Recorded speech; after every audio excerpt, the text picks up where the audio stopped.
I had the honor of having Dr. Cate Shanahan on the show today. She is a leading authority on nutrition and human metabolism, a board-certified family doctor with over 20 years of clinical experience. She is a New York Times best-selling author of the FatBurn Fix, which we talk all about today. She also wrote Deep Nutrition and Food Rules, and her expertise is in fixing the underlying problems that cause metabolic damage and inflammation, leading to autoimmunity, weight gain, diabetes, cancer, and accelerated aging. And her book, The FatBurn Fix, absolutely blew my mind. I was so excited to have her on the show today, and she answered every single question that I had. We talk all about her theory on the origins of insulin resistance and obesity coming from our very problematic intake of oils that are inflammatory, and really set off this cascade of issues at the cellular level when our bodies try to utilize and burn these inflammatory oils that get in our cells. It's just a fantastic conversation. I absolutely loved speaking with Dr. Shanahan today, and I know you guys are going to love this episode too. Please do share it as much as you can. I really think it's our responsibility to share this information about these oils, and I know you guys are going to love this episode. So without further ado, here is the episode with Dr. Cate Shanahan. Cool. That's great. Well, I'm so thrilled you could be here with us today. I've been so excited for this podcast. The last week since I started reading your book, every day I've been emailing my family like your good fats and bad fats, and I've been doing all kinds of posts on Instagram and social media about your hypothesis of obesity, and it's just brilliant. So I'm really, really excited that you could be here on the show today. Well, thank you. That's cool to hear. So I'd also super be curious about like if you've gotten any feedback, what was it, and still like about the different philosophy and what was the difference. So, we could talk about that. I mean, if that's what you want to talk about. Yeah, absolutely. I mean, I'd love to start off just by asking you what it was like to be on Bill Maher. Extremely intimidating because like I've been a fan of his for a long time, and I know that he he's funny, right? And he's a popular kid, and he always talks to popular kids, and I was never a popular kid, and so I was like, oh boy. But my husband kind of helped me with my talking points, and so at least I was able to spit those out, right? But I was like so frozen. I felt like I was in a I don't know, like I was in a White Walker kind of mentality, you know. I was just like a zombie kind of repeating my lines. But yeah, but it was amazing in terms of like the response, amazing in two radically different ways. So one, it was like, oh my God, I cannot believe how many people responded. Our book sold out like from Amazon entirely within hours. They were gone from every bookseller by Saturday morning. It was like it aired Friday night, and by Saturday morning, no more books available. Wow. But so that was like, wow, he really pushes books. And everybody had told me like, oh, you don't even want to bother getting on Bill Maher. He never sells books. And so I don't know where that disconnect came from, but here's like the big crazy part is that once they sold out, our publisher shipped books to them again, and they didn't put them back in stock for 6 weeks. So they were not available for 6 weeks. Wow. And then the other thing that's kind of really crazy is that we were saying, we were trying to like, what is going on here? And everybody's like, well, it's coronavirus, so we just obviously can't restock things. Books are a low priority. And I was like, wait a second, that doesn't even like make sense, because every other #1 top selling book is in stock, right? So why isn't mine? And then the other crazy thing we heard was that Amazon bought books from like Barnes and Noble and other booksellers, but they didn't stock them. So they had the wherewithal to do that, but they didn't stock them.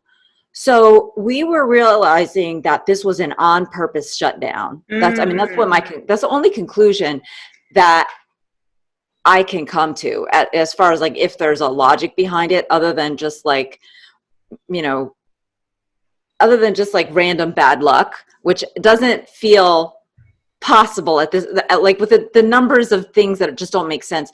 Plus the thing is that I said what I said about, if you saw the show, right, You saw where I said about Whole Harvard? Foods.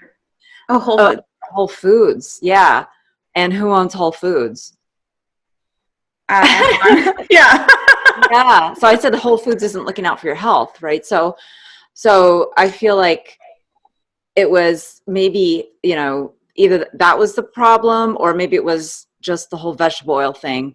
Because there was a time, I was told by another book publisher, that in the 80s, where if your cookbook didn't specifically push canola, then you were not going to get published. Wow. There's a lot of power behind this whole vegetable oil thing. And so it's people are always asking me, like, why haven't I heard this before? Well, it's because they don't want you to know about it. I mean, there's so many things in place that keep people trapped in the stream of vegetable oil consumption.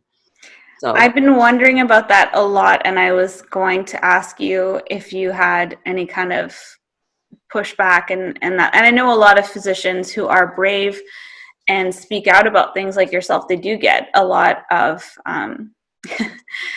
all kinds of different experiences, ranging from like mild to pretty bad. But yeah, I was curious if you had any interesting experiences, but the book stalking is very strange. Yeah. It ranged from like thrilling on one end, like to be on the show. And then like, even though there were no books available, somehow it still hit the #1 New York Times list. I mean, I don't understand that. And it was the weirdest thing. Yeah. But Well, I mean, I wonder if maybe you were saying like they said Bill Maher doesn't really sell books, but maybe your interview was just that compelling, that it did move them. Well, I think what really helped was that he was really behind it, right? Because he really seemed to buy into the arguments in the book, #1 being that this stuff is everywhere, and #2 being that it's not good for you, like they say. It's actually quite toxic. So, like, I think that really helped, like some of the comments on his website or on the Twitter thing about it, where he posted like a little small clip on the HBO real-time Twitter feed, were like, he should let Dr. Cate talk more. But I was actually really happy with what he said, because it made it seem like he was really behind the argument, and he's a huge influencer. So I thought that was just a fantastic way of supporting the message. That's really great. Yeah, if he has that, he's got a huge influence, huge audience. And like you were saying, he doesn't have a lot of like physicians or nutrition, content on his show. So I wonder what it was that caught his attention, or I guess it was the fact that you said you stake your reputation on, if we had eliminated vegetable oils, that it would have. You said we had eliminated vegetable oils 5 years ago, that no one would have any like cause for concern over the virus. Right. Yes. Specifically, people under age 65 would not be ending up in the intensive care unit unless they had some kind of underlying immune deficiency or chronic infection or something like that, some major thing with their health that was obvious. Yeah. I mean, the thing about these oils is they're just so insidious. And I think one chart I saw, I don't know if you have a chart like that in your book, because I've been listening to it on audio. I listened to it on audio last week, but there's one chart I saw posted online that showed from 1970 on, what sort of the different fats that we've been using. And it showed the consumption of, vegetable and seed oil just going right up in a steady line. And it's in salad dressings, and it's in mayonnaise, and people, it's basically in all the restaurant food, so you can't get away from it there. But it's in so many of our dressings, and it's so ironic, because so many of us who try to eat healthy, especially if you're probably a woman, you've just been eating salads for the past few decades, right? Just loading up on all these salads and salad dressings. And like now I'm just going, oh my goodness, like I can't believe how many, salads I ate in that time, that it was so detrimental. I had no idea.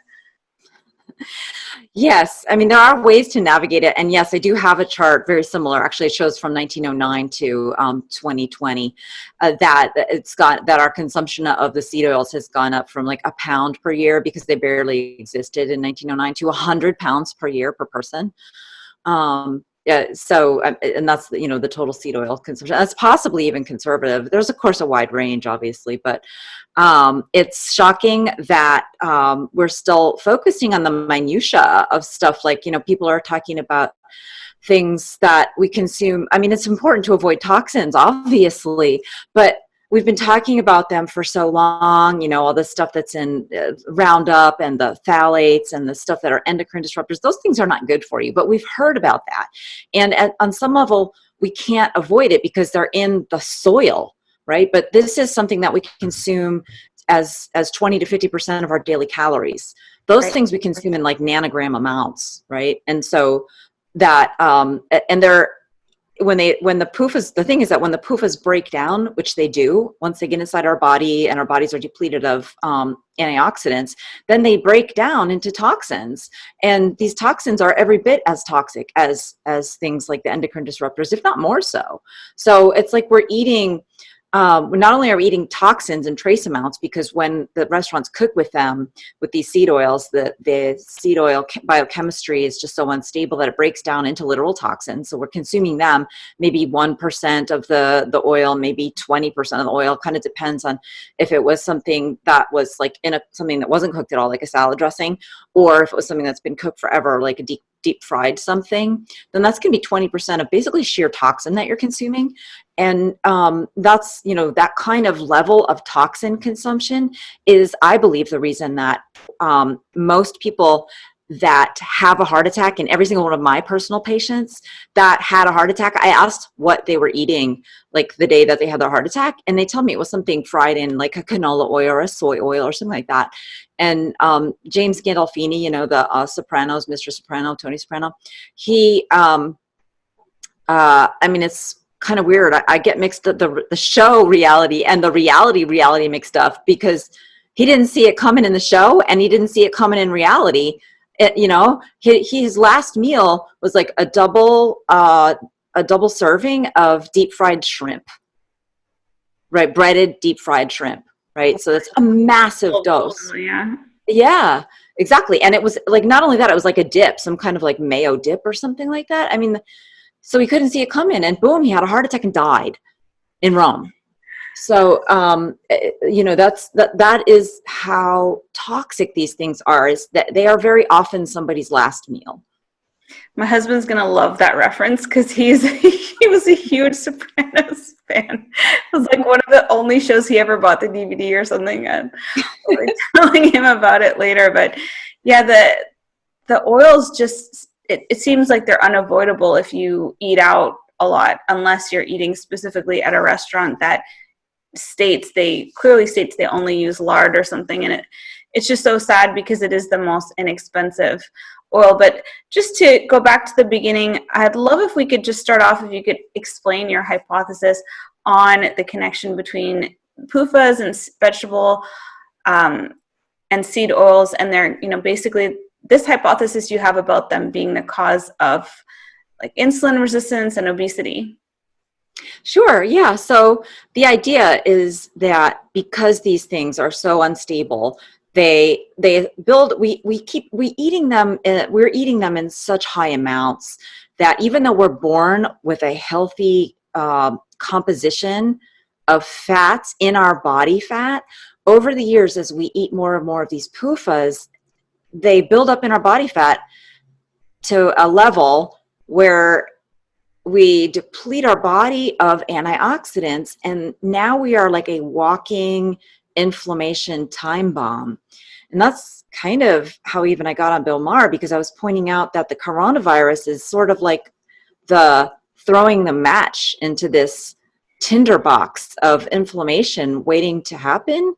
And that's why we're getting folks who are young and seemingly healthy, even like normal weight folks who look healthy, if you're gauging it by weight, just dying or having serious complications because they don't know it, but they are a walking toxic PUFA, pro-inflammatory, like almost like a grenade, and the coronavirus is pulling out the pin, and it's exploding. That's what's happening when people are dying. They're getting this thing called cytokine storm, which the folks from Harvard and Tufts who are like got the blinders on about PUFAs and how harmful and pro-inflammatory they are, they're like, well, we don't understand how this happens. We thought there were going to be more cytokines, but we're not seeing this, and they just have no explanation for it. But to me, it's like so obvious. This stuff is pro-inflammatory. It causes every type of inflammation that you can experience in your body. It's associated, and inflammation is associated with all of these chronic diseases that didn't exist 100 years ago. So it's just like a slam dunk. And so the way that it ties to, you said diabetes, right?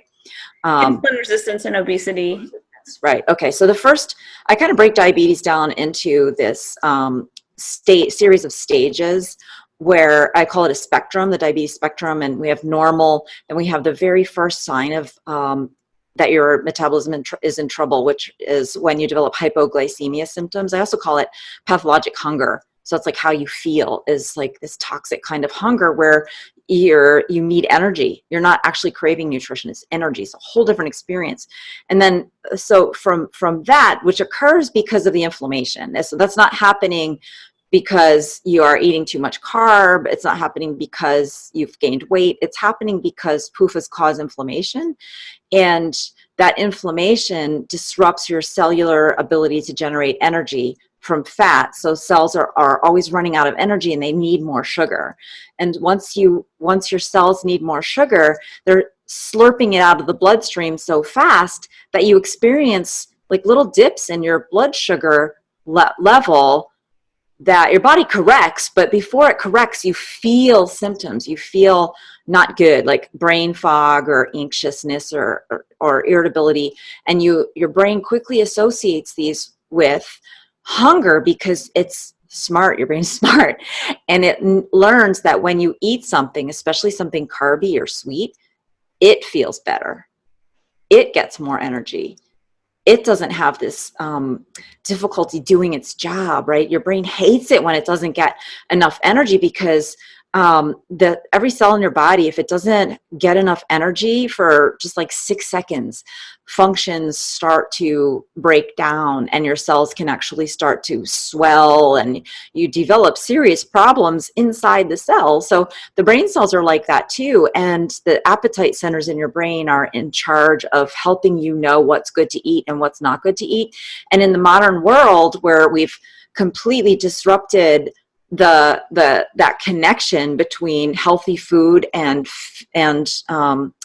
like satiety and good feelings, right? For so many reasons that I do talk about in FatBurn Fix, but like we get like reinforcement from the sweet taste, not just because the sweet taste gives us this pleasure explosion, but because our parents are like, you've been a good boy or a good girl, have a lollipop, have an ice cream. If you're good, we're going to get you a cookie. You know, how often does a child hear that? And it completely disrupts the normal functioning of the appetite systems in the brain. And so just from every layer of society, our brain learns to associate good feelings and plenty of energy with sugar and sweet. And this vegetable oil is kind of like the nail in the coffin, because when that is your primary source of fat, it's your primary source of energy.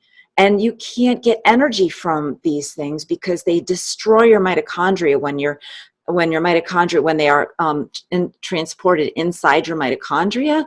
That's where your cells make their own energy from. They're like the little energy generators.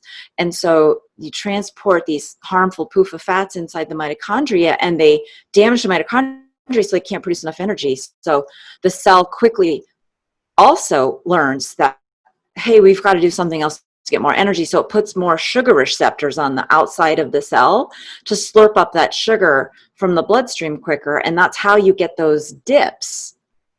It's kind of like the opposite of a power surge, or I guess like a brownout. That's the better analogy. It's kind of like right? Because there's too much power being drawn from the grid.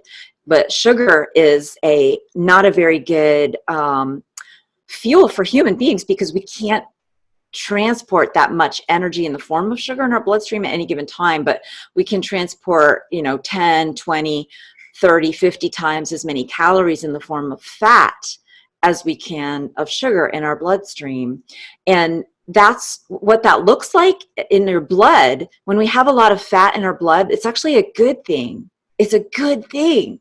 But Harvard and Tufts and the people who do this pro plant strong stuff, they've turned like a normal, healthy look to blood, which has got plenty of fat in there. They've turned that into a terrifying thing, which they did on this show, The Game Changers. I'm sure you saw that, where they hold up these vials of blood, and it's got like it's spun blood. So it's not blood that comes out of your body. They've spun it through a centrifuge, and it settles out the solid parts and brings the fat to the top.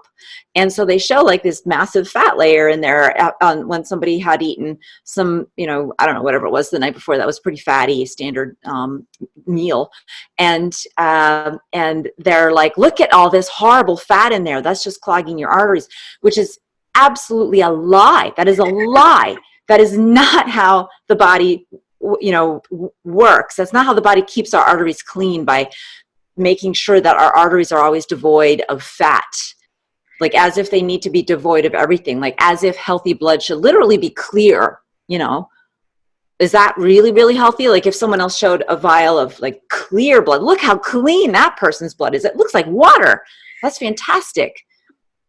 Obviously, it's ridiculous. Right. I mean, you bring up such a good point. And the whole analysis of lipids in our blood is so misunderstood. I mean, when, we look at the way that these blood tests are interpreted, and that as soon as you have lipids in your blood, it's seen as a bad thing. Whereas if you're burning fat for fuel, you're going to have lipids in your blood. You're going to have lipoproteins like carrying lipids and shuttling them to their cells, to various cells for, to be burned. It's just like, there's such a fundamental misunderstanding. Like that's what you would want to have.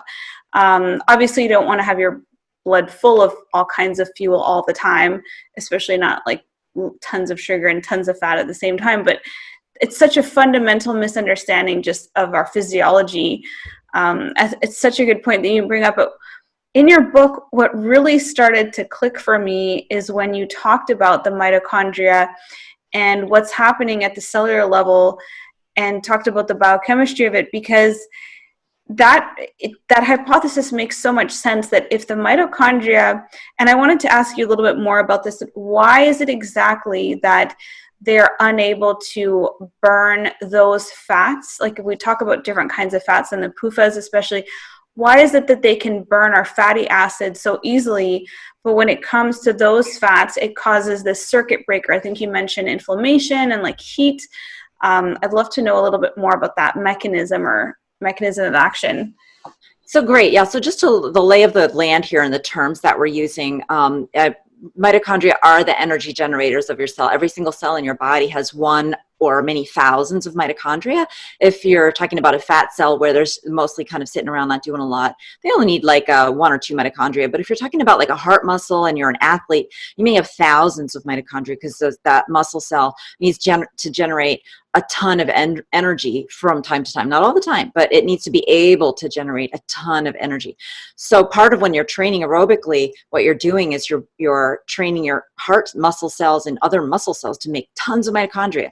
Now those mitochondria are engines, and just like the engine in your car or like the battery on your iPhone, it needs a certain kind of fuel or you're going to blow it up.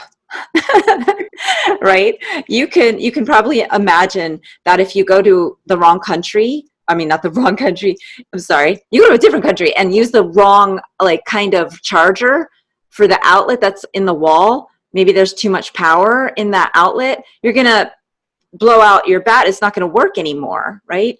And the same like with your car, you might imagine that if you, instead of putting normal gasoline in there, you put something in there that's way more explosive, like maybe jet fuel or something, you're going to blow up your engine.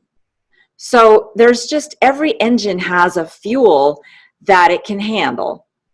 And because biology is so adaptive, the mitochondria actually can utilize or can make energy from a lot of different fuels that enter the cell. And they do that because your cell often chops them up into little bitty pieces that the mitochondria can burn. Kind of like if you're a mom and you're trying to feed your baby chicken, you kind of, maybe you might give them chicken nuggets or something, hopefully deep fried and something healthy, but instead of giving them an entire chicken, right? So the mitochondria get these little nuggets. But when your diet is full of PUFAs, the process of breaking them down, those big fatty acids, into smaller chunks for the mitochondria, that process goes haywire, and it creates oxidation reactions, and too much energy, is released for the mitochondria to function. And so it triggers that circuit breaker, and energy production just goes down to nothing. And I cite a study in the FatBurn Fix, and I show a graph of what it actually looks like, where the actual study results, where they added certain fatty acids, and they saw the energy level. Well, actually, it was like the study was kind of cool, because energy production was measured in fluorescence, like in brilliance. And so they just saw that the lights in the cells literally dimmed. So yeah, it was kind of a cool study. Yeah, exactly. The energy production went down. And that's why it's just like PUFAs are not a good fuel, because they are never really in nature in huge proportion, except for plants that specifically need that for their germination process, which are often the seeds, which are the seeds that we make seed oils out of, but even things like flax and stuff like that. They need to have a whole ton of PUFA for the germination process, but they specifically use antioxidants to control the way that the PUFAs come to life and help the seed come to life. And it's just a short-term thing too. It's during the germination. For the rest of the plant's life, they don't use, they don't have a lot of PUFAs in them. I almost wonder if it's kind of analogous to when, like, you have lipids that are glycated or oxidized, and then they kind of go back to the liver, and the liver goes, I don't know what you are. I don't know what kind of molecule you are, but you're not coming in, and then they stay in the blood. Like, is that sort of what's happening with the mitochondria? Like, they just don't recognize this molecule because it's so unnatural that they can't burn it in that way? So that would actually be a protective measure. And so, yes, for anything to get into the mitochondria, it's usually transported. However, the mitochondria really cannot protect themselves against the full fatty acid, the polyunsaturated fatty acids, because, again, our bodies have never encountered this quantity. So biology does not have a lot of defenses against them in excessive quantity. Right. And so they can actually, because they're flexible and wiggly, unlike saturated fat, they can worm their way into the mitochondria. Literally, they just they sort of meld with the fatty acids in the membrane and kind of worm and squiggle their way in when they're intact. When they are toxic, that may still happen. Once by toxic, I mean these fatty acids, when they react with oxygen, they become toxic, and their shape changes. So they still may be able to worm their way in, or depending on what shape they change to, now they can't enter the mitochondria anymore, but they still do damage inside the cell. Once they're in your cells, in your body, they're going to hurt something. Yeah, it's absolutely fascinating to think of that. And I started seeing how you connected this concept to insulin resistance was just mind-blowing for me, because we always look at it as a problem of too much glucose, excess carbohydrate, and sugar. And yet, like you said, if the cells are not able to burn fat, and the brain is like so energy hungry, needing 20% of our energy, and it's just going to override everything else and say, like, get me sugar, and get the liver to push out more glucose. And it's just the connection you made to that was just brilliant. How did you come to that theory? It took about 5 years, but yeah, I mean, it's related to the idea of I've been in the low carb movement for a while, since it kind of started in 2010, and I even before that, when in 2002. Yeah. I started talking about how just sugar was harmful even before it was just really a fad to talk about that. And then in 2010, I attended a conference in Denver for doctors who specialize in weight loss. And I was just like so in love with all the speakers there because they were talking about the benefits of being in ketosis and how butter isn't harmful and stuff like that. And but like they never really had a good explanation for how does type 2 diabetes develop. And they, you know, their idea was, well, it's too much sugar and that's toxic. And I was like, okay, yeah, but really, are you why? And how do you show me the chemistry of how that happens? And the arguments that they had for that, or the explanations, kind of fell apart. They became, I felt like they were talking in circles. Like one of the leaders at the time was talking about how, well, you know, insulin resistance is caused by too much insulin, right? Like, because just like as if, you know, alcohol, if you're an alcoholic, you have to drink alcohol to get the same buzz. Well, it's same with insulin, because if your body's exposed to too much insulin, it's going to take more and more to get the same effect. But that just didn't, I was like, okay, that made sense for a little while. And then it stopped making sense because I was like, no, the body down regulates, right? So where's the evidence that we down regulate? You know, if we have too much insulin, a cell would down regulate the insulin receptors to try to make sure that doesn't, you know, that it doesn't get harmed by too much sugar. And there was no evidence that actually happened. There was evidence that that cells would actually put more sugar receptors on their surface until very advanced type 2 diabetes. So this was not part of the genesis of insulin resistance, which occurs early on, you know, way before even your blood sugar levels go off, before your doctor can diagnose even pre-diabetes, because we don't check insulin, we don't do tests for insulin resistance yet, although we should. We can, they're available. So I was just not satisfied with that explanation. And I figured that since nobody was talking about how PUFAs work and the role of vegetable oil in promoting inflammation, which was already, I understood that right off the bat. Like that was one of the first things that got me to switch my practice from being afraid of saturated fat to being afraid of polyunsaturated fat, was when I started going into the chemistry, which it's very clear, it's not controversial, that PUFAs are prone to disintegrating, turning into toxins, promoting inflammation. They're pro-inflammatory. They're extremely powerful source of inflammation. So once I had that kind of body of knowledge, and then I realized that the folks in the low carb space, even though I love them for talking about butter and eggs and cheese and the benefits of ketosis and everything, they weren't taking that huge, important change in our diets into account at all. And so I just figured, okay, well, if they're not taking that into account, I'm going to, and I'm going to start looking at how could this affect our metabolism. And the exploration ultimately became the FatBurn Fix, because there's 4 body systems that are radically damaged by the high level of consumption of PUFA. And the research into how they affect the mitochondria is, you know, kind of a key part of the first thing. And then I also just started encountering so much research that showed that you can make mice insulin resistant, and rats and experimental animals insulin resistant in a matter of weeks without giving them a high carb diet, actually on a low carb diet, as long as you gave them soy oil or some kind of a high PUFA oil. Right. I love that part in the book, like that perfect obesogenic formula for doing those kinds of tests and things. And it seems so obvious, like when you look back at it after, right?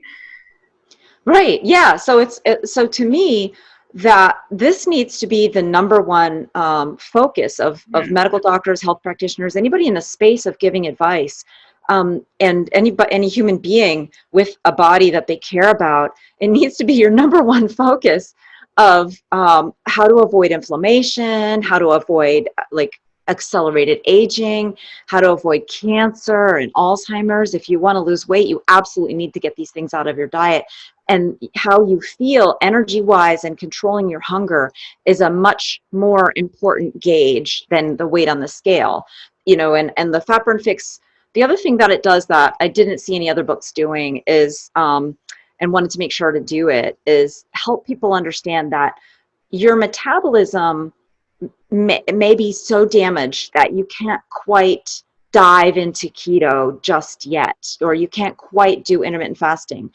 And I had the experience of working with many type 2 diabetics who just tried and failed, especially women over 50. They just didn't feel good. They would lose weight, they would have ketones in their bloodstream, but they felt horrible. And, you know, it wasn't just the absence of salt and the common mistakes. It was that they were burning high levels of inflammatory PUFAs, making them feel horrible. It's like you have a flu. That's, I think, a lot of where the low carb flu comes from for some people. Right. It's literally what you have a fever. I mean, it's the same processes cause fever, is mitochondrial uncoupling. It's the same processes in your body that make you feel crummy when you're sick.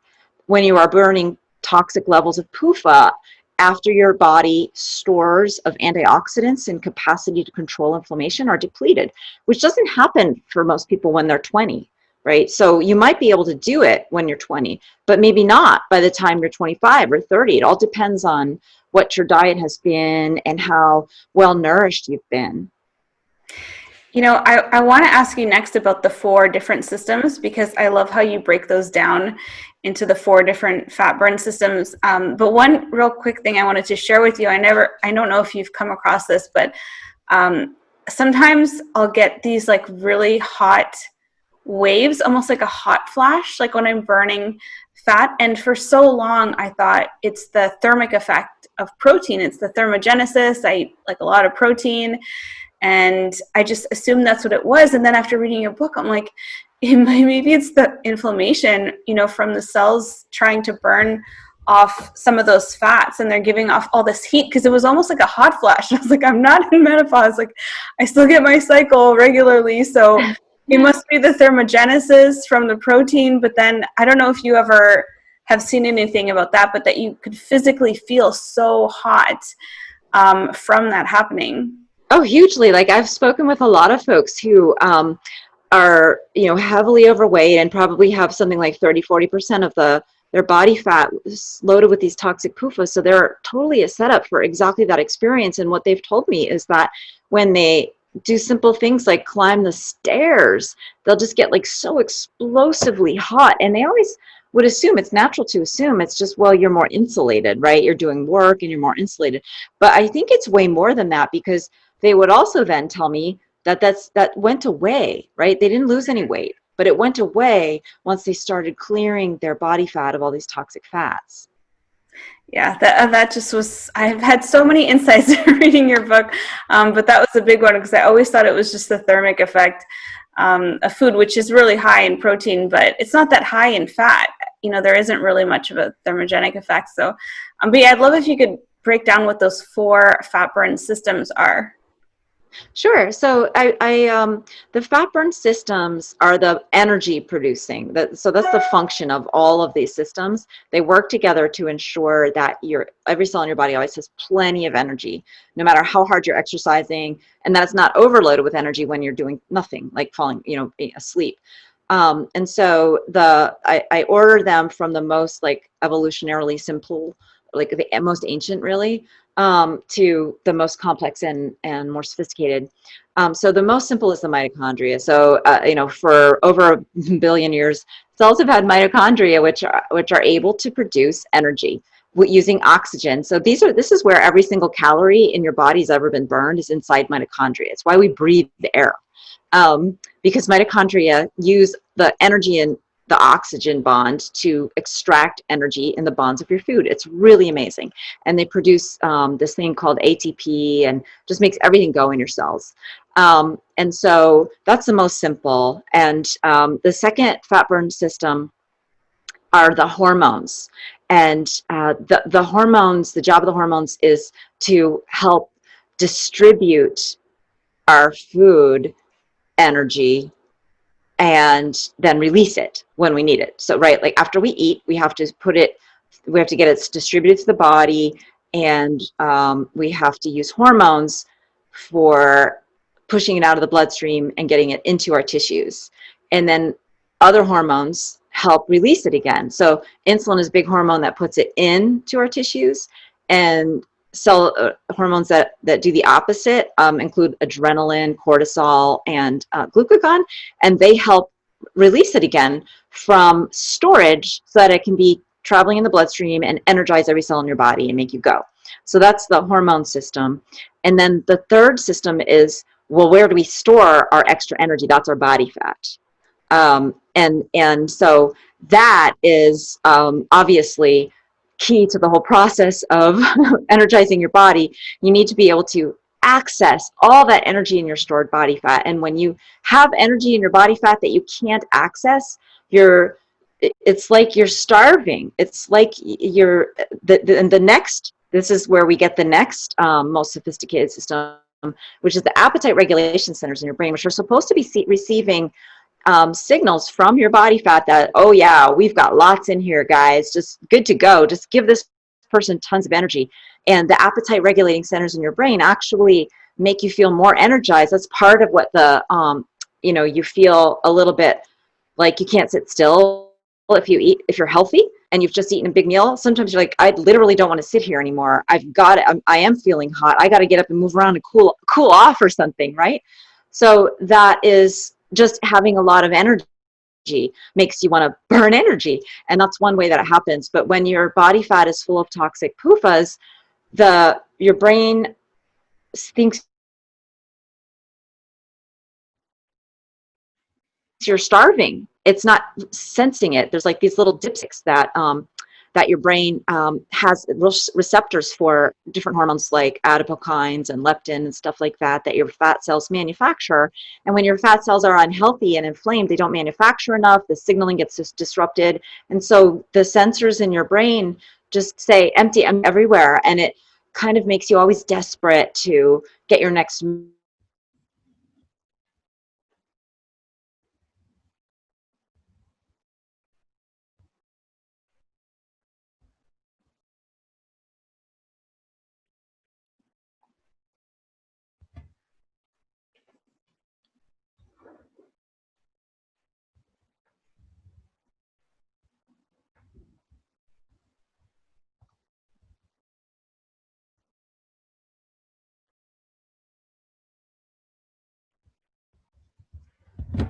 And you can't stop thinking about when people are starting some starvation. Oops. Sorry, you froze for a moment there. Where did it go out? You're at the third system, and you started talking about how the cells it's this nutrient starvation, like you don't have the nutrients. So the third system is body fat. And when your body fat is unhealthy, it's not going to be generating these signals like leptin and adipokines that head to that fourth system, which is the hunger centers in your brain that regulate appetite, because they've got like little sensors on their cell surfaces that are always trying to detect how much energy they have. So they're looking for this leptin signal and the adipokines to sense, does this person have plenty of energy? Can I, the appetite center, go ahead and energize this person and it can do that through the sympathetic nervous system. It's really amazing how much that tiny little spot in our brain, which is about 4 inches behind our nose, that regulates our appetite and everything, how much control it has over how we feel and what we think about. And when that fourth system goes offline, we start to obsess about food the way we would if we were literally starving. And so that, like, you can't stop thinking about your next break where you're going to get to eat. You can't stop thinking about like whatever it is you brought for lunch. You're just obsessed about getting starving. And in a sense, you truly are starving for energy, because when you have to rely on sugar for fuel and you can't rely on fat, we, like I say, we only have so much space in our body to store, transport sugar. So we become like obsessively needing to go back to that. It's not because of insulin primarily, it's because of inflammation primarily. So that's why the underlying problem here is not that we're eating too much carb.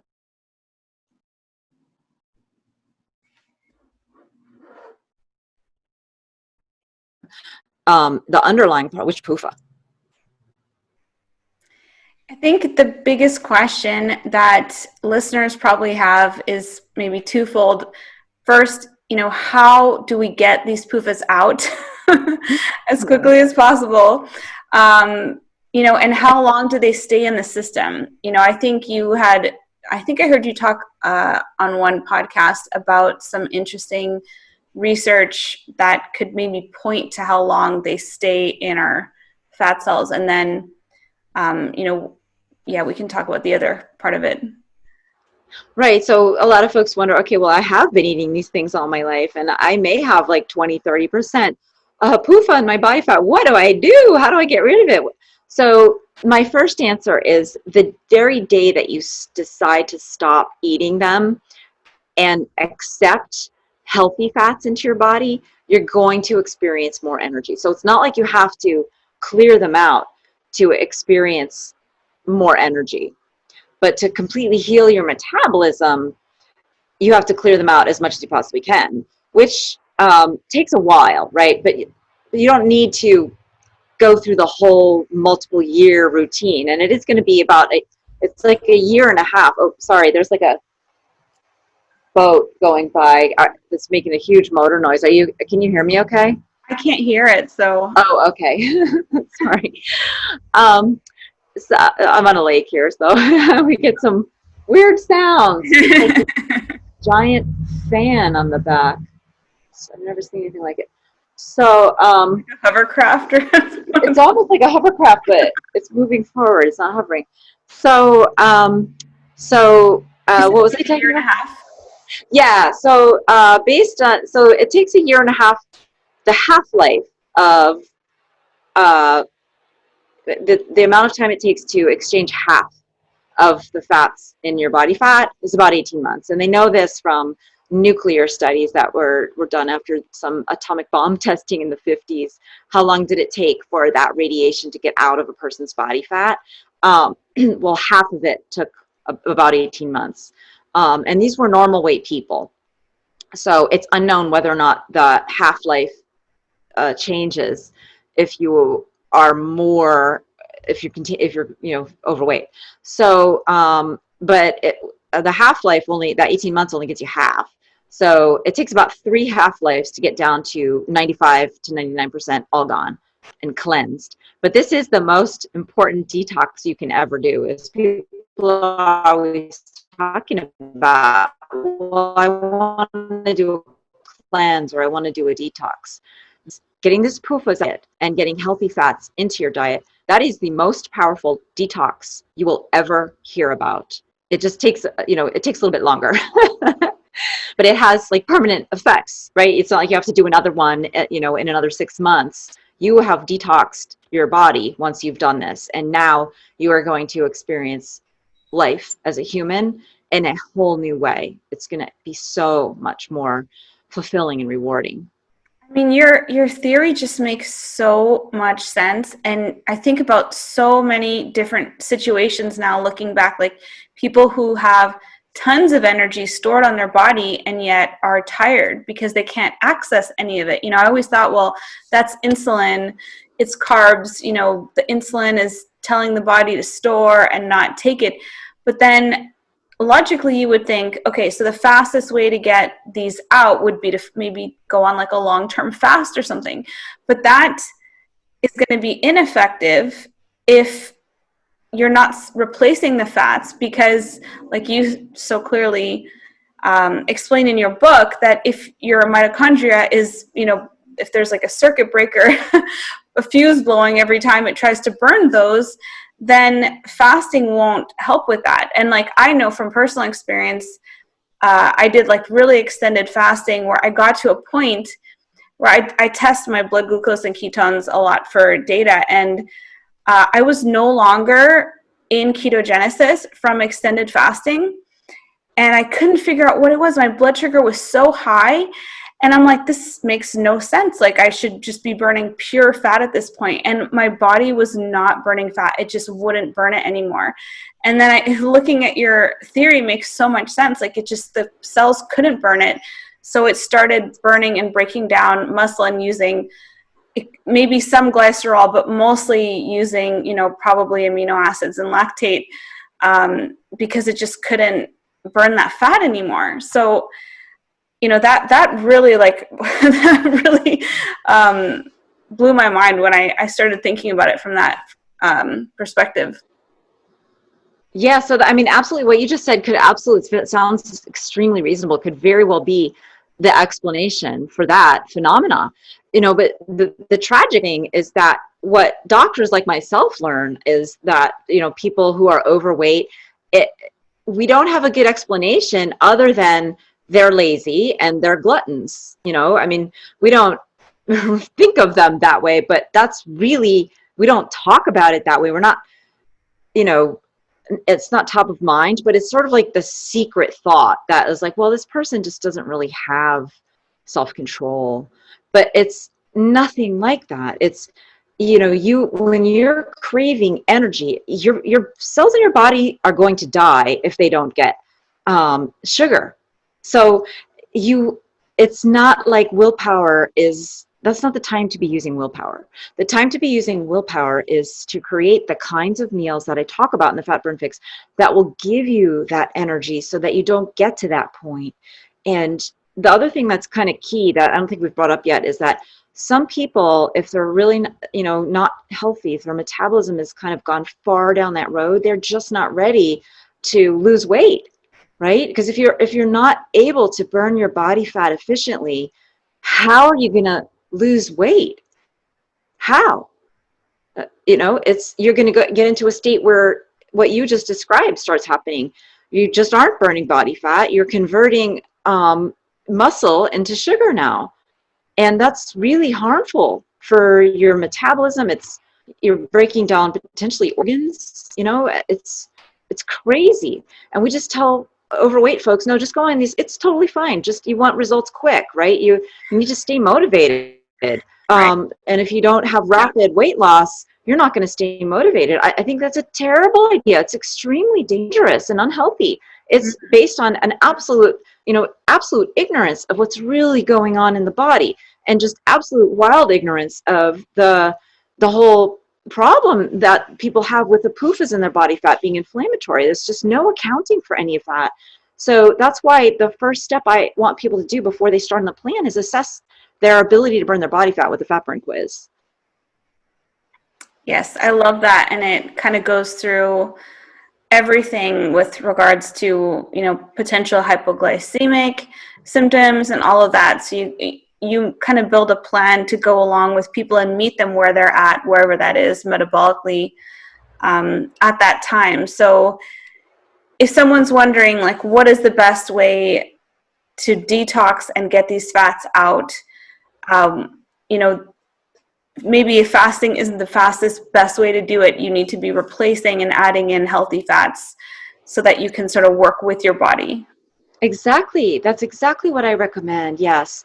And then when you're healthy enough that you don't feel hunger anymore, your metabolism is healthy and now is generating energy, that you don't get any of the hypoglycemia symptoms that I talked about that are energy deficits, like the brain fog and the shaking and the nausea and the headaches. When you have ceased to experience any of that, and you can actually go more time between meals than you're used to, that is the most important indicator that you've detoxified your body fat to enough of a degree where now you can start considering doing something like skipping a meal. And you're ready now to burn more body fat. But, still, I wouldn't recommend focusing on the rapid weight loss unless you take the FatBurn quiz and you're like, no, I do great. I don't have any of these symptoms. I pass everything with flying colors. I probably really just have, even though I have been eating PUFAs, my body has been able to accommodate all the extra inflammation because my diet is healthy enough where I'm getting enough of the antioxidant enzyme support minerals and proteins, and so that you can actually handle that. And a lot of that is genetics. Some people can handle a lot more inflammation than other people just genetically, but that doesn't mean that they need a different diet. It means that they're going to be more prone to gaining weight than experiencing inflammatory damage because their body's going to be more just quick to put it in storage. And then maybe they will be able to, you don't know until you run the experiment, to go time between meals without feeling awful. Some people can, some people can't. And the younger you are and the better your diet has been, the more that happens seamlessly. And even though you might have a lot of weight to lose, you can go ahead and just dive right into focusing on weight loss. But you have to take that test and figure out if it's going to be a good idea for you or not. Now, for most of our listeners, they're quite familiar with healthy fats and keto, but I think it'd be great just to mention what those sort of the hateful eight are, what that list is, and what are some of the better fats to make sure to focus on. Yeah, I have on drkate.com, I have an infographic if you just Google Dr. Cate Hateful Eight, it's going to show a picture that shows canola, corn, cottonseed, soy, sunflower, safflower, grapeseed, and rice bran as the hateful eight. And I want everybody to just take a picture of that picture, put it on their phone, and always look for those ingredients in everything that you buy that has an ingredients label. And I'm talking about like dried fruit and veggie snacks and just literally everything, frozen dinners, anything with an ingredients label, because those oils are basically free. And like peanut butter, they put hydrogenated soy and in peanut butter because the stuff's free, and it kind of, just fills up the bottle with more oil and less peanut. Yeah, it's amazing. And even those bottles that say olive oil mayo or something, and you turn it around and it's the last ingredient, you realize it's canola oil with some olive oil in there. Absolutely. They try everything to get these things into your body because it's just so cheap. It's subsidized, and it's our food chain produces so much of this stuff. We don't have, that's a whole other discussion, is the farming. But I mean, that part of the reason that these things are so heavily pushed, you're not going to hear the truth in your standard doctor's office. You're never going to hear it from Harvard. It's going to take a revolution in our agricultural system before the powers that be get on board with the idea, or are able to admit that, oh yeah, we've been telling you to eat toxic stuff for a long time, because, well, it's stuff that we grow, and so we've got to market it, we've got to sell it. It's what we produce, so we've got to sell it now. And it's backwards, right? That's not how you that's not how you run a healthy government nutrition plan. Is selling what you happen to be able to produce really cheaply. It's the opposite of that. That's how you run a plan that makes people sick.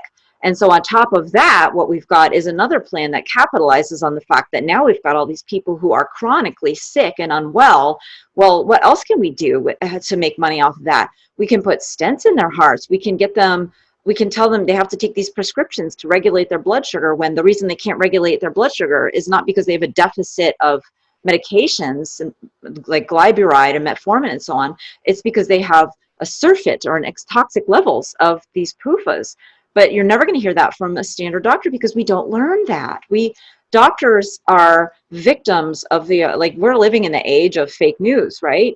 Right now, especially right now during this coronavirus thing. It's fake news everywhere. Everything's politicized. Well, food and nutrition have been politicized since the 1940s, and doctors have been clueless about it. But more and more of us are becoming aware of it. And this is why, even though, the keto doctors could do a little more to talk about PUFAs, and they're starting to, but they're aware, at least, of the whole Yes. wackiness, and that's so valuable that they're helping to put that out, like popular folks like dietdoctor.com, and who I'm sure you're aware of, right? Yes. And other folks in this space. So, but yeah, this last bit of it, I think, is really, it was the first bit.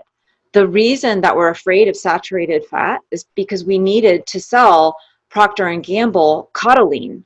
That's the original myth, came from out of that marketing need. That Cotiline was made out of cottonseed oil, and the American Heart Association is totally guilty of just accepting money to say that that stuff's good. And they just expanded that program of creating marketing streams for more and more vegetable oil-based products. And that is what most of nutrition science is now. And so, you have to realize that part of the reason you haven't heard this before is because it's going to be bad for the economy if everybody suddenly woke up and stopped eating. First of all, we don't have enough like normal food.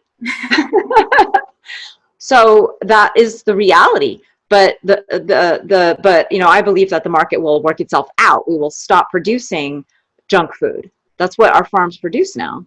And we'll go back to what people did 100 years ago, which is have diversified ag and produce real food again, ultimately. Right. The main thing that cottonseed oil is probably good for is lubricating heavy machinery. Yeah. And not going into our peanut butter. Right. Oh boy.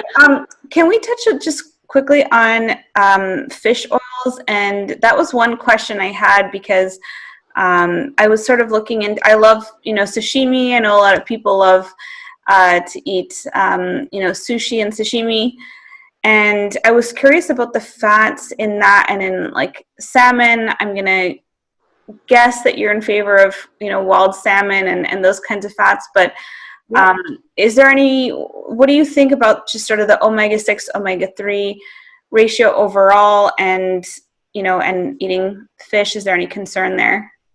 So no concern over eating healthy fish. Unfortunately, the tilapia is fed garbage in China, and a lot of the farm salmon is living in like high dioxin industrial rivers, and it contains toxic levels of stuff that it's hard to recommend that, and that is of course where they make a lot of fish oil from. So there's that issue with fish oil. But the biggest issue with fish oil is that the concept alone doesn't stand up to the chemistry. We can't extract these fragile fats and put them into capsules. They are fragile. It's not going to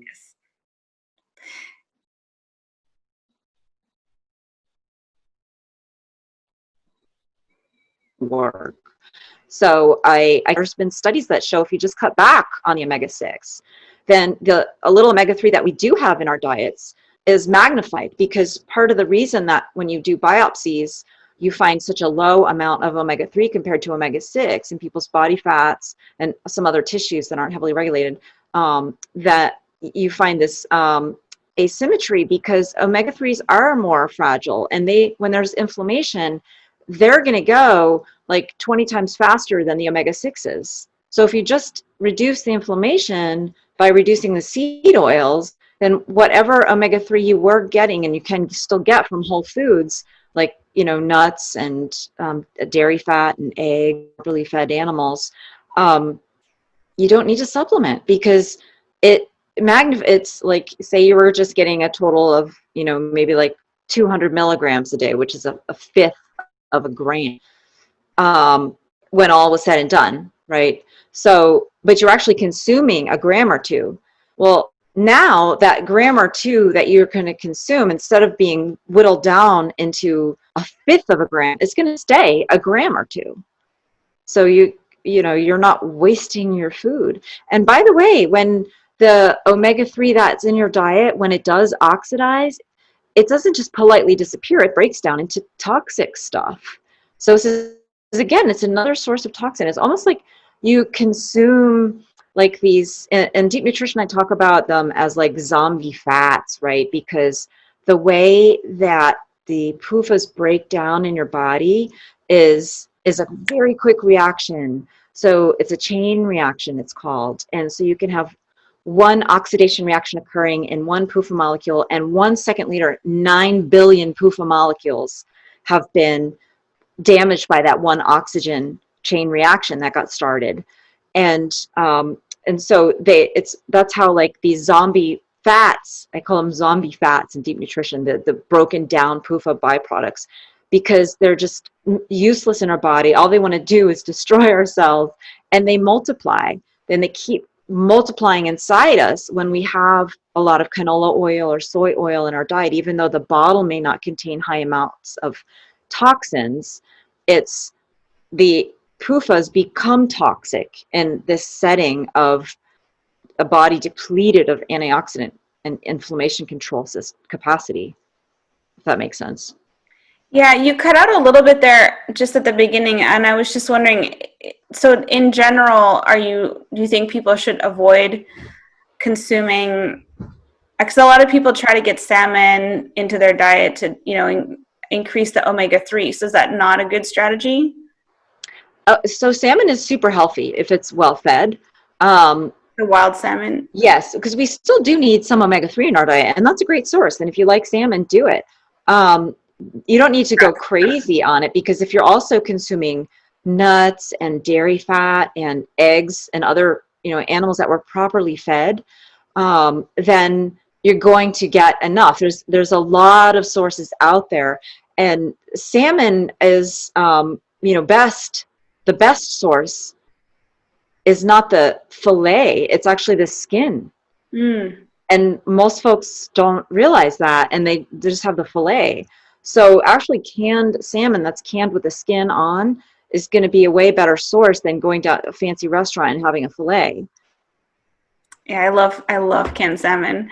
I'm curious, just more of like a selfish kind of question here, but a lot of women, myself included, experience or have cellulite, and it happens to a lot of women who are like small framed, or like I'm 20% body fat, and you read a lot about it being genetic. And I was curious because I was sort of thinking about it after having read your book, like seeing that it does happen to so many women who are slender. Could it have something to do with that? Because I have seen a lot of people, myself included, who've seen improvement from that after doing like keto or carnivore, where you are not eating any of these vegetable and seed oils. So how does cellulite happen? I actually have a conversation about that in my first book, Deep Nutrition.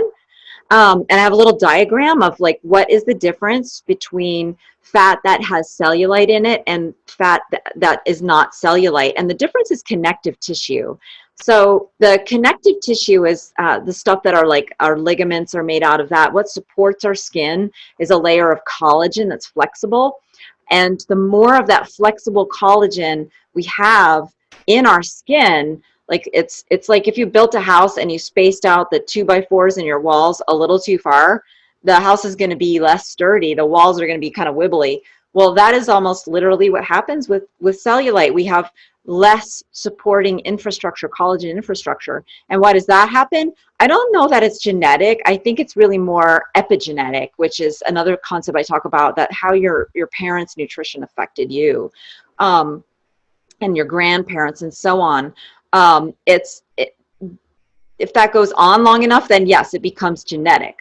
But in the short term, you have a lot more control over your child's connective tissue than you've ever heard. And it's so important to make sure that you eat right in pre-pregnancy, during pregnancy, and feed your children right, so that they don't end up with a connective tissue deficit just because your mother didn't get enough, or maybe your mother and your grandmother. So, it's kind of an unknown answer. Like, we don't know. No one's run the experiment. If you don't have enough connective tissue in your body fat to support healthy skin, what will happen to your children? We don't know, but I know it's going to get worse if we don't eat properly. And it could get worse to the point where, say, now you have 10% body fat, which is an unhealthy low amount, but you still look like you have cellulite. And I'm starting to see, this is what's terrifying me, is that I'm starting to see babies who, you know, they're walking around naked and you see their little butts and normal amount of baby fat, but they're dimpled like cellulite. That is not normal. That is abnormal.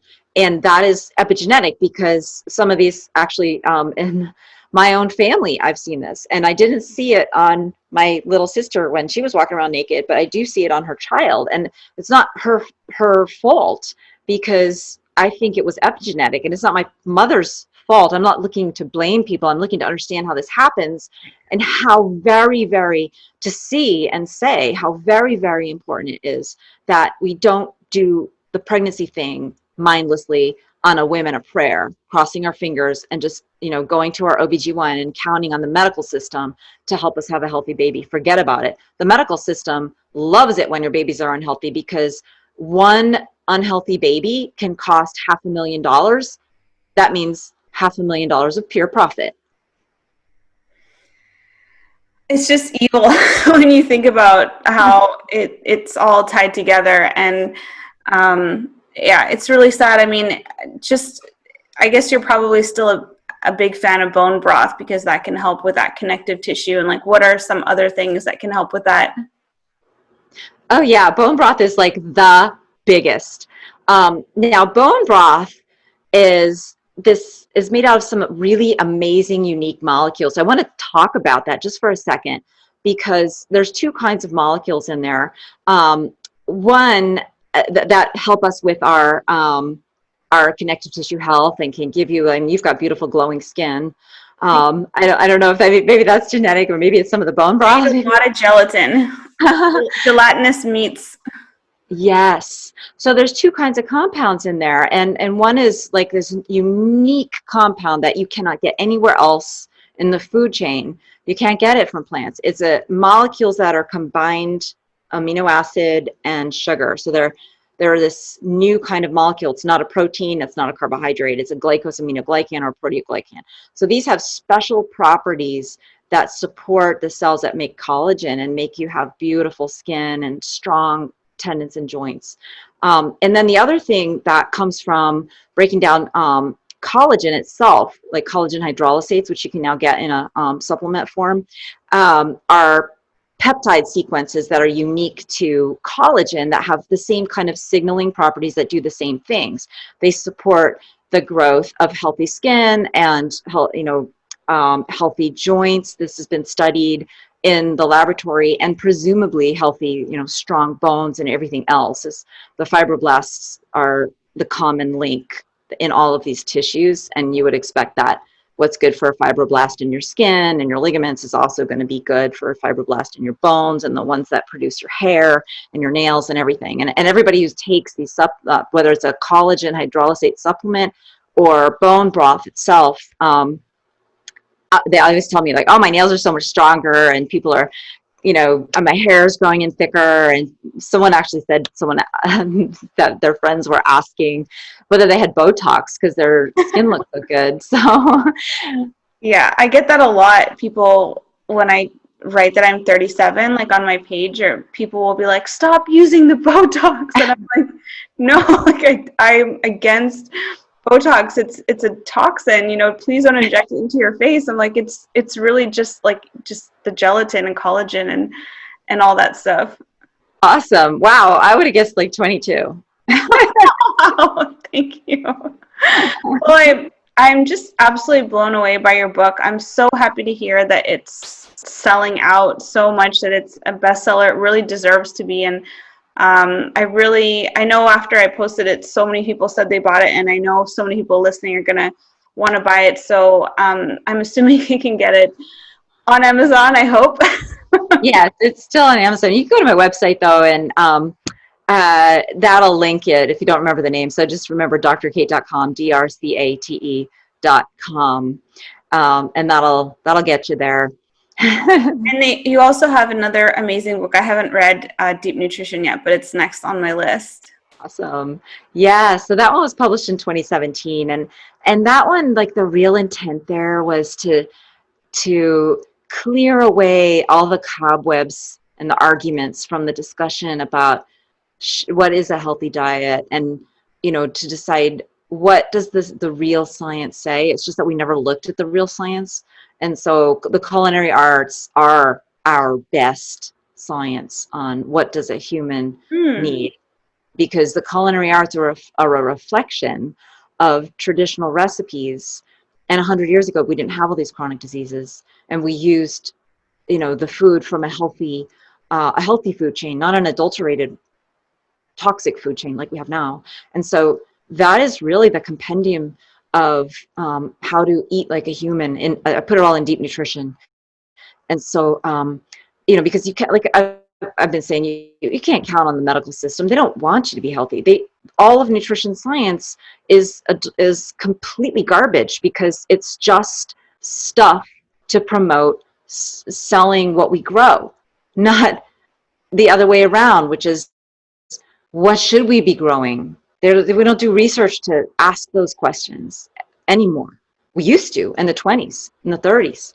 There was the agricultural departments were true powerhouses of fantastic research and knowledge, but we don't do that anymore. And we disregard old science like that because, oh my God, it's old. Old in science is like an oxymoron practically, right?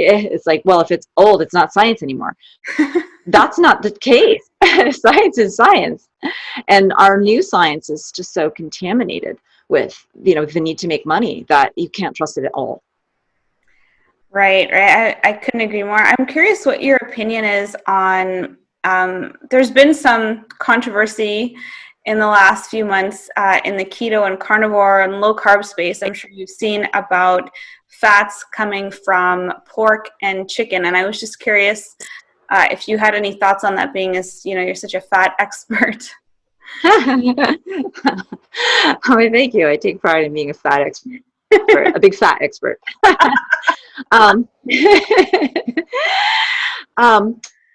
So yes, I always, whenever I talk about animal products and that they're good for us, I always have to caveat it with properly fed animals. And the fact is that these days, chicken and pork are not properly fed.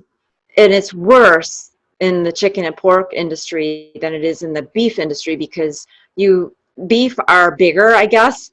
They just won't, the system will be so unhealthy that it just shuts down if you force them to always eat grain. So just by force of nature's not letting us get away with making beef live entirely without their natural food, which is grass. We absolutely have to raise calf on grass for at least a few months in the beginning. I forget if it's 6 or 12 is the bare minimum, but a lot of beef just gets that bare minimum. But all beef can say grass fed for that reason. So that's why, like, grass finished is really the Cadillac there. That's what you need. Grass fed is meaningless when it comes to beef, because every beef has been grass fed.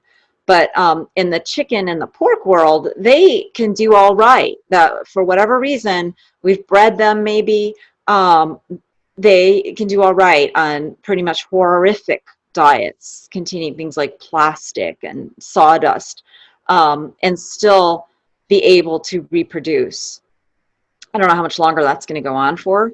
That might be a dead end, that we're heading this massive amount of animals all down, because there's only so much that the animal, just like the human animal, I talk about this in deep nutrition, we have actually altered our morphology, our skeletal morphology. We don't look, if we were going to be dug up, children born today, were going to be dug up in 1,000 years and compared to the skulls of people born 100 years ago, they would say this is a different species, because we've changed that much. And I talk about that, and that is so shocking to people, that some people are just like, I can't handle it, and they feel like they're being judged. And I'm talking about beauty and stuff like that. I think it's fascinating and important, and an important science. And my intention is just to say that we are, by changing our diets as drastically as we have for the past 3 generations, that has unintended consequences that almost nobody has examined. Myself, a physician named Weston A. Price, 100 years ago or so. He examined it, and maybe a handful of others. But there's a real Price Pottinger. He was another one. Pottinger. He was another one. He did experiments in cats and showed that 3 generations on a cooked meat diet, without any supplemental vitamins, you saw a lot of the same changes in kittens that we are now seeing in children. Learning disorders, irritability, mood disorders, skin problems, digestive problems. We are an experiment. We are living in an experiment. And to get out of that experiment, yes, you need to avoid the seed oils, but you also kind of ought to understand what is a healthy human diet. What has it always been what was it before we started this experiment? And so that's what deep nutrition was really all about. That was the intention there. Yeah, I love how you said that in the book, that we're living out this experiment, and you have only to look at the results and how metabolically unhealthy our population has become to see that it's failed. It needs to be drastically changed. So I just want to thank you for creating this book, the books that you have created, and for speaking out as a physician about these things, because as you know, as a physician, your word has so much more power and influence in it. Definitely people are listening. You can tell from your appearance on that show that people are. I think the one silver lining of this whole virus situation has been that people are actually starting to pay a little bit more attention to what they're eating. Yes, and I think we've also kind of been so awakened to how easy it is to manipulate our beliefs with fake news, and nowhere is that more important than in the world of nutrition. Right, absolutely. Well, thank you so much for writing these books, for coming up with these incredible theories. I have no doubt that you're absolutely correct, and I really do hope that there is more and more dialogue about it, because we've really been focusing on carbs in the low carb community, and that's great, but to understand the underlying mechanism of just the fat burning that is connected to all of it is so important. So I'm so glad that you're speaking out about it, and that these kinds of talk shows and stuff are inviting you on. I hope it's just the first of many, because this is such important information, and we really have a duty to share it with others. Well, thank you for doing what you do. That's how it gets shared, and I know you're just a huge role model in bringing hope to a lot of people out there. So thank you for doing that. Thank you so much. Well, Dr. Shanahan, where can people find you online if they want to interact with you, like on social media? Are there any places that you kind of hang out and interact with people? Yeah, so I'm on Facebook, but if you go to website, it'll link you to my Facebook and my Twitter, and I'm on Instagram. I just am not very active there. But for the best place is, like, if you have questions or comments, is on my website, because if you ask a question on like the message on Facebook, I'm just going to say, could you please post this on my website, because other people have the same question. So let's do it publicly, if you don't mind.